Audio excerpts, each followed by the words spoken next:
Donc ça, c'est un des onglets principaux. L'autre onglet principal, c'est l'onglet Converser. Donc, on l'active en pesant sur Converser. Donc, on va voir à ce moment-là notre fenêtre Converser. À ce moment-là, cette fenêtre-là, ben, c'est une fenêtre pour faire du texto. Donc, converser de façon écrite avec les gens dans notre cours. Ou bonsoir à tous. Oups, à goût, à tous. Donc, bonsoir à tous. Puis là, tout le monde a le message. Donc, ça, c'est vraiment l'outil de communication que j'ai trouvé en faisant des cours qui est le plus utilisé par les étudiants et qui fonctionne le mieux pour l'interaction.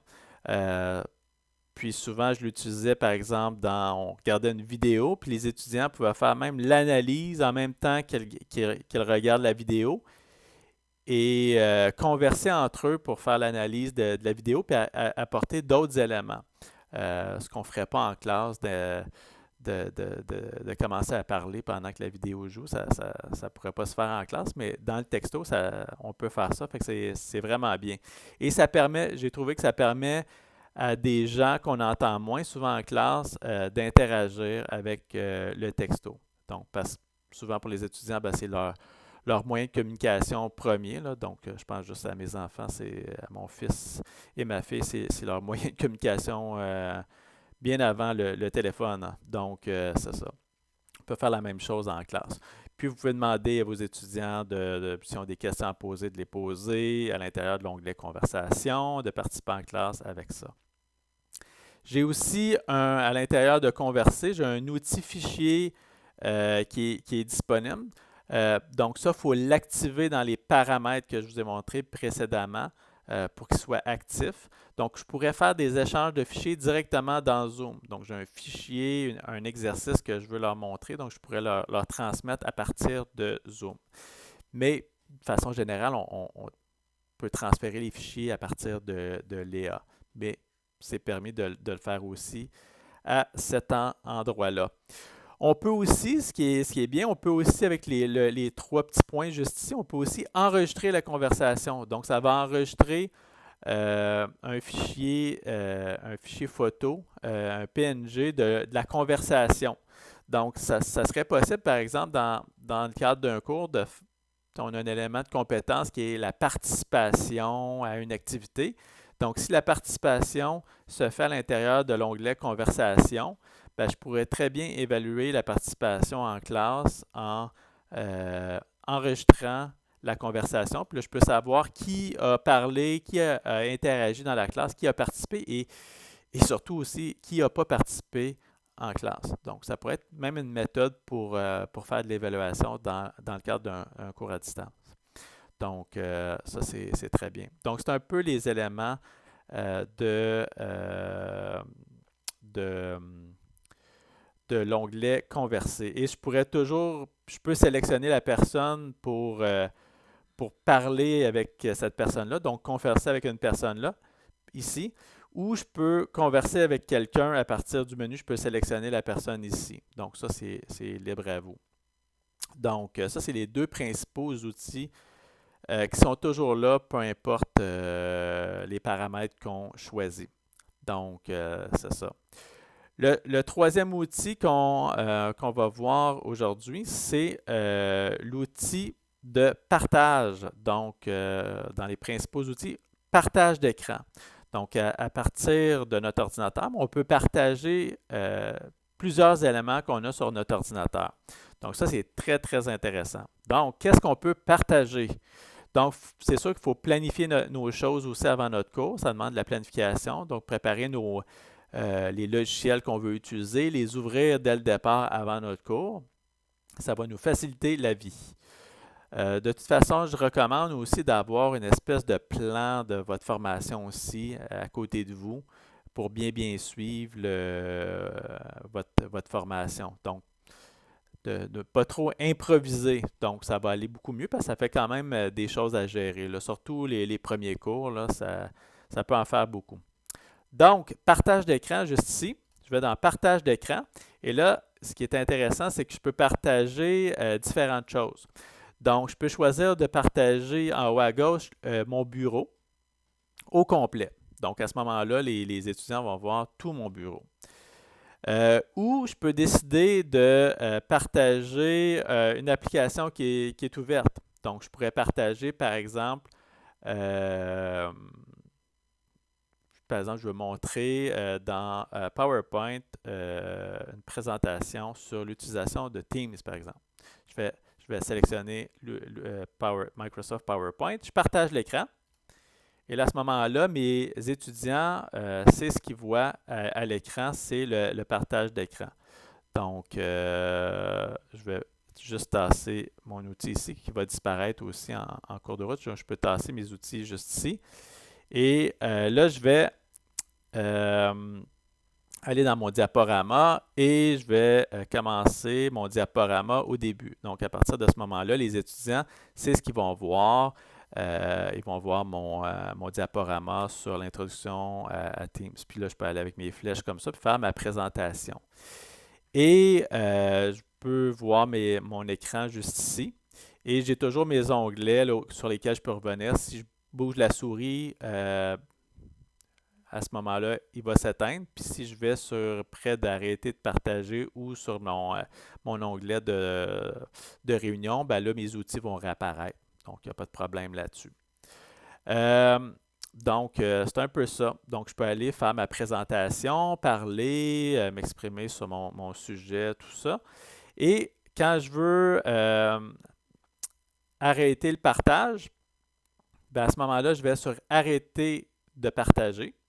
Puis à ce moment-là, je reviens à mes fenêtres du début. Donc, c'est ça. Puis, je peux partager autre chose aussi. Hein? Donc, je peux partager n'importe quel logiciel qui est ouvert sur mon ordinateur. Donc, si vous avez un logiciel plus spécialisé dans votre domaine, vous pouvez très, très bien l'utiliser en ligne. Si vous avez un logiciel avec lequel vous voulez écrire aussi, vous pouvez l'utiliser. Vous pouvez utiliser en complément aussi avec ça une tablette graphique si vous voulez faire des dessins, tout ça. Ça peut être des outils pédagogiques qui peuvent être utiles selon votre cas. Partager l'écran, il y a d'autres options dans le partage d'écran. Donc, je peux aller dans d'autres logiciels qui sont ouverts de façon spécifique. Donc, de cette façon-là, je ne verrai pas les autres fenêtres autour. Je peux aussi partager, ce qui est bien, c'est que je peux partager un tableau blanc. Ça aussi, c'est bien. Donc, je fais partage du tableau blanc. Donc, comme vous avez un tableau en classe, on a un tableau aussi. Puis là, ce que les étudiants vont voir, dans le fond, c'est quand même bien de montrer ça. Mon tableau blanc ne fait pas toute la grandeur de mon bureau, mais ce que les étudiants vont voir, c'est seulement le tableau blanc. Donc, ça, c'est important à savoir. Puis, je peux poser mes outils autour, tout ça, puis mettre ça là où je veux. Donc, je peux les bouger comme je veux, me mettre à l'extérieur, me donner un petit peu d'espace pour bouger. Et à ce moment-là, j'ai plusieurs outils que je peux utiliser pour, par exemple, rentrer du texte. Juste ici, quel est votre état d'esprit ce soir? Puis à ce moment-là, je peux laisser s'exprimer mes étudiants, par exemple. Donc, je peux écrire là, puis les étudiants à ce moment-là peuvent aussi écrire de leur côté. Ils vont avoir accès aux outils de leur côté. Donc, ça peut être très, très utile dans une salle de classe où vous donnez un exercice, puis vous donnez l'accès à un étudiant de venir faire l'exercice en classe puis de participer. Donc, ça, c'est vraiment très, très utile. Puis, je vous dirais que c'est un des principaux outils que j'utilise pour diversifier mes cours. Donc, puis j'essaie d'utiliser souvent le tableau blanc dès le début du cours, même au début d'une classe. Comme par exemple cette question-là, quel est votre état d'esprit ce soir? J'ai déjà posé cette question-là au début d'un cours. Comment vous vous sentez ce soir? Juste, c'est quoi votre état d'esprit? juste pour voir un peu le feeling de la classe. Parce que des fois, en cours en ligne, on sent peut-être un petit peu moins justement l'état d'esprit des gens dans notre classe. Comment ils se sentent, c'est quoi le mood de la classe. Donc, des fois, ça peut être bien d'aller voir ça. Puis, dans ce cas-là, je posais la question aussi à la fin du cours pour voir si après mon cours, ils se sentaient mieux. Donc, c'est ça. J'espérais que oui. Donc, c'est ça. Aussi, je peux dessiner, donc et choisir la grosseur du point et le genre de dessin que je veux faire aussi. Moi, je ne suis pas très très bon en dessin, donc je ne m'exprimerai pas beaucoup par le dessin ce soir. Je vais vous laisser ça. Donc, je vais utiliser la gomme à effacer pour effacer mon dessin, mon fabuleux dessin. Donc, c'est aussi facile que ça. Vous avez aussi un projecteur. Oups, j'ai effacé le projecteur. Command Z fonctionne aussi là-dessus. J'ai un projecteur où je peux, si j'ai des éléments que j'ai dessinés ou quoi que ce soit, ou que j'ai écrit, ben, je peux pointer à ce moment-là avec cet outil-là. Moi, j'aime beaucoup le pointage. Je l'utilise beaucoup en présentiel, puis je l'utilise en ligne aussi. Donc, c'est ça. Ou vous avez des marqueurs ici, puis vous pouvez poser une question aux étudiants, puis là, les étudiants disent oui ou non. Donc, ça peut être pratique. Les formats ici, vous pouvez changer la couleur de votre écriture, la grosseur de vos lignes, la grosseur de vos polices de caractères, caractères gras, italiques, comme tous les traitements de texte. Vous pouvez tout changer ça dans Format. Et vous pouvez effacer tous les dessins aussi si vous voulez. Des fois, c'est plus facile que faire aller votre gomme à effacer à tout vent. Et finalement, ben, vous pouvez enregistrer aussi, donc dans le Finder, donc dans votre bureau, va être enregistré une photo de votre tableau blanc. Donc, si vous voulez garder les exercices faits par les étudiants ou un exercice que vous avez fait, puis vous voulez le redonner aux étudiants, par exemple, vous pourriez demander à des étudiants de faire une carte conceptuelle à l'écran, puis à la fin, ben, vous enregistrez cette carte conceptuelle-là, puis les étudiants peuvent repartir avec cette carte-là, vous la redonnez aux étudiants. Ça peut être un exemple de choses qui peut être fait. Donc, très, très utile le tableau blanc. C'est très utile.